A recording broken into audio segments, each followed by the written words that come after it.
ao senhor Antônio Carlos Costa Dávila Carvalho, pela clareza da exposição, conhecimento profundo da matéria sobre o qual ele discorre, respondendo com muita tranquilidade, sem nenhuma agressividade, pelo contrário, tentando, até para quem não tem conhecimento, poder aprofundar uma verdadeira aula em tudo aquilo que foi praticado pela Presidente da República, seja nas pedaladas, especificamente em relação aos decretos e depois também em relação à parte da subvenção do custeio agrícola e repassando o que era responsabilidade do governo ao Banco do Brasil e a bancos oficiais.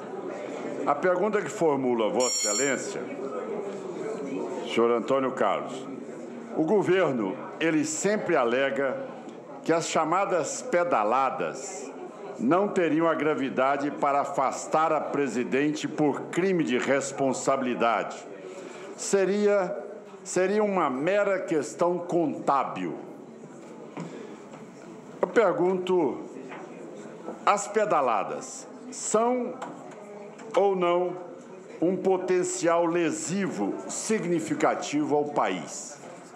Esta é a pergunta que formulo diretamente a Vossa Senhoria. O que isso provocou?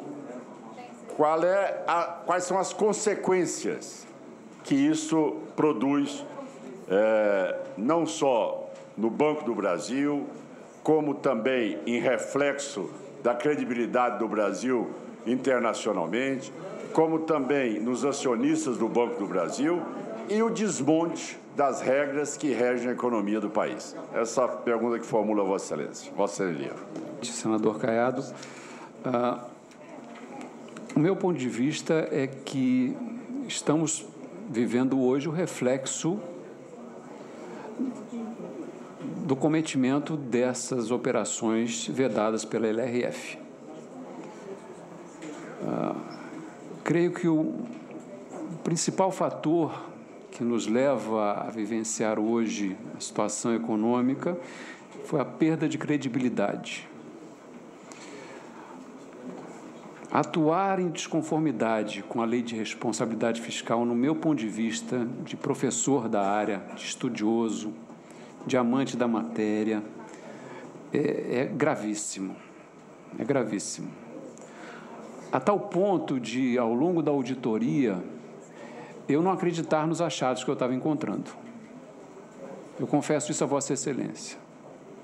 Eu não acreditava que eu estava diante daquela situação de tal sorte que, ao receber o contraditório, os argumentos da outra parte, me dava um frio na barriga tão grande, porque eu falava, não é possível, eu devo estar errado. Eu devo ter cometido alguma falha no processo que não é possível, eu devo estar errado. Mas, infelizmente, e eu não fico feliz em relatar o que eu vou relatar agora, infelizmente, o que eu estava vivenciando era o cometimento de atos que, no meu ponto de vista pessoal, repito, contrariavam os mais fundamentais, os mais sensíveis, os mais caros fundamentos da Lei de Responsabilidade Fiscal. Como eu disse agora há pouco, eu fui menor estagiário no Banco do Brasil na época da hiperinflação. Comecei a trabalhar em 83, eu peguei plano cruzado, eu peguei inflação de 80% ao mês. Eu sei o que é isso. Eu sei o que esse país passava naquela época.